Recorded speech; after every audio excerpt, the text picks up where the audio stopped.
So hello everyone and welcome to this prestigious platform from Unacademy, that is NEET UG in 10 minutes, and I am your friend Vipin Kumar Sharma. In this video we are going to cover up a very essential topic from chapter Living World, whether the reproduction is a characteristic feature of living organisms or not. आज हम इसके बारे में discuss करने वाले हैं. Initially हमने growth as a characteristic feature of living organism के बारे में पढ़ा है. So these are some important credentials of mine. You can have a look if you want to. Otherwise, let's proceed. You can also get connected to us on Unacademy's learning app. You can download this app from Google Play Store, and after clicking on get subscription, you will be directed to our plans. और इसमें से आप कोई भी plan ले सकते हैं according to your suitability. मैं आपको recommend करूंगा that if you are a 12th class student or an 11th class student or even a dropper, then you must go for 1 year or 2 year packs, क्योंकि इनकी fees comparatively सबसे कम है. यहां पर आपको एक रेफरल कोड देना होता है. If you are going to insert the code Vipin over here, then you will be getting all my notes along with this subscription as well as my 1 year mentorship exclusively with this subscription, totally free of cost. And you can also join us on Telegram. The link is provided in the description below. So let's start our discussion on the topic that whether reproduction is a characteristic feature of living organisms or not. हमने देखा कि growth एक characteristic feature नहीं है. क्यों? क्योंकि non living mountains वगैरह भी ग्रो कर रहे थे. सो रिप्रोडक्शन में वही केस हम इंप्लाई करके देखेंगे. रिप्रोडक्शन लिविंग ऑर्गेनिजम्स का अच्छा खासा फीचर माना जाता है. क्यों? क्योंकि जितने भी मल्टीसेलुलर ऑर्गेनिजम्स होते हैं ये अपने जैसी प्रोजेनी बनाते हैं. Okay, so the progenies are more or less similar to those parents. Now this line is very important. The progenies are more similar. Why? Because they are going to be of the same species. You know very well that a mango tree give rise to a mango tree only. The people tree give rise to a people tree only. The human beings give rise to the human beings only. So इनकी species same रहेगी तो जाहिर सी बात है बच्चा तो same बनेगा, progeny तो same बनेगी, because we are sharing the same species. But they are even less similar when it comes to sexual reproduction. Why? Because there are going to be some sort of variations which are imparted by sexual reproduction. जब sexual reproduction होता है तो आपके दो अलग अलग gametes अलग अलग इंडिविजुअल से आके कंबाइन होते हैं. This is the sperm and let's say this is the large ovum. The ovum is given by the female and the sperm is provided by the male. When these two gametes are going to fuse together, they will be forming a diploid zygote as a result. So this zygote will be having the characters of male as well as the female. Okay, so that's why this is having some sort of imparted variations. इसके अंदर थोड़े बहुत changes देखने को मिलते हैं. आप जो है आपकी स्पीसीज आपकी मम्मी और पापा से एग्जैक्टली सेम है, but you are not the 100% copy of your father और you are not the exact copy of your mother. आप उन दोनों के कॉम्बिनेशन से बने हो. ना आप टोटली अपने पापा जैसे दिखते हो, ना आप टोटली अपने मम्मी जैसे. So that's why more or less similar यहां पर वर्ड यूज किया गया है. इनवेरिएबिलिटी एंड इम्प्लिसिटी, इट मीन्स दैट अगर आप वेरिएशंस देखना चाहते हो तो आप सेक्सुअल रिप्रोडक्शन को रेफर करोगे. क्यों? Because in sexual reproduction two parents are involved which are going to give their own gametes, and when two different gametes are going to fuse, variant is produced. एक नया baby produce होगा जिसमें दोनों के combined characters होंगे. Asexual reproduction भी काफी organisms या काफी लोअर ऑर्गेनिजम्स में आपको देखने को मिलता है जहां पर only single parent is involve. And since only single parent is involve, there is no crossing over, there is no gamete formation, there is no gamete fusion. So जाहिर सी बात है आपके सीधे के सीधे क्लोन्स वहां पर डेवलप होते हैं जो जेनेटिकली और मॉर्फोलॉजिकली पेरेंट्स जैसे दिखते हैं.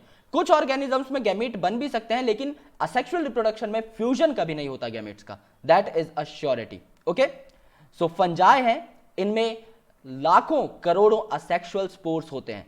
So fungi used to multiply and spread very easily due to millions of asexual spores that they used to form.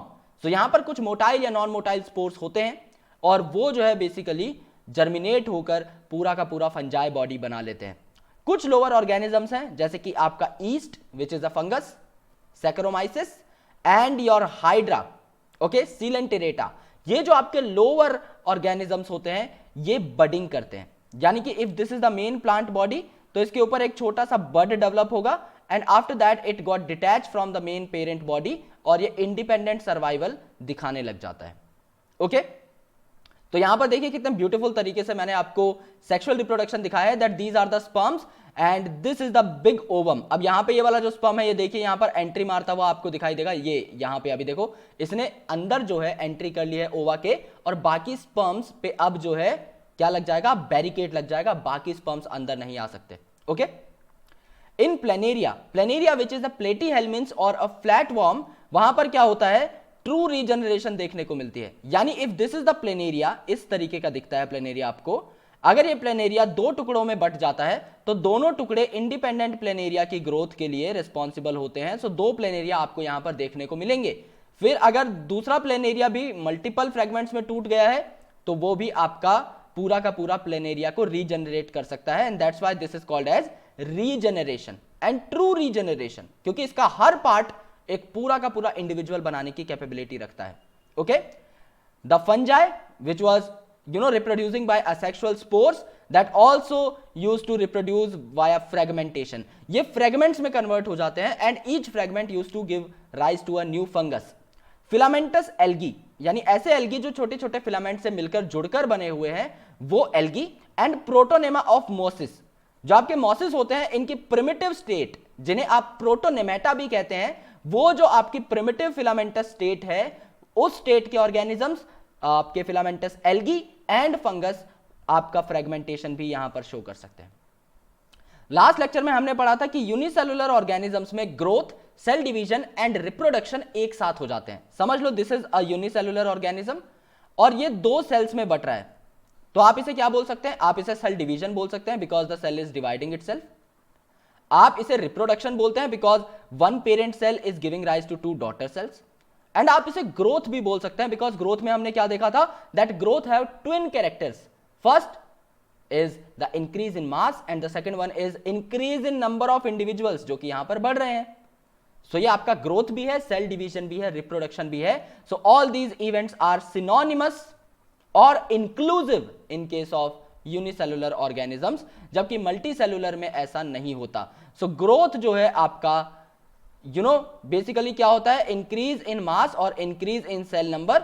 सो जो सिंगल सेल्ड ऑर्गेनिजम्स होते हैं उनके अंदर आप बहुत ज्यादा क्लियर होके नहीं कह सकते whether this is cell division और वेदर इट इज ग्रोथ, क्योंकि यहां पर आप पैरामीशियम को देखिए, पैरामीशियम में दो न्यूक्लियस होते हैं, वन इज मेगा न्यूक्लियस जो कि आप यहां पर देख रहे हैं, and second one is micro nucleus जो कि आप यहां पे देख रहे हैं। So when one paramecium is going to be divided into two with the help of fusion, यहां पर आप देख रहे हो एक पैरामीशियम दो में डिवाइड हो रहा है, which is having a chappal like shape है इसकी। यहां पर अगर आप देखें तो यहां पर आपके जो स्लिपर्स होते हैं वैसी इसकी शेप है।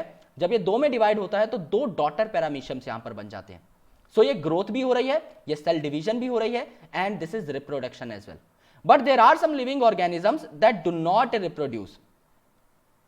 For example mules.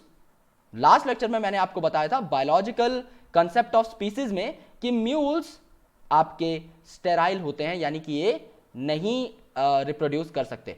वर्कर बीज आपके स्टेराइल होते हैं। वर्कर बीज अगर आप बी देखो तो वहां पर ड्रोन होते हैं, वर्कर्स होते हैं, क्वीन होते हैं। वहां पर क्वीन और ड्रोन आपके रिप्रोड्यूस कर सकते हैं, लेकिन वर्कर बीज आपके सिर्फ काम धंधा करने के लिए बने हैं, वो स्टेराइल होते हैं। एंड इनफर्टाइल ह्यूमन कपल्स, आपने देखे होंगे इनफर्टिलिटी क्लिनिक्स होते हैं, जैसे आपने विक्की डोनर फिल्म देखी होगी। सो इनफर्टिलिटी क्लिनिक्स किनके लिए खुलते हैं, ऐसे ह्यूमन बीइंग्स जो कि रिप्रोड्यूस नहीं कर सकते due to some sort of abnormalities.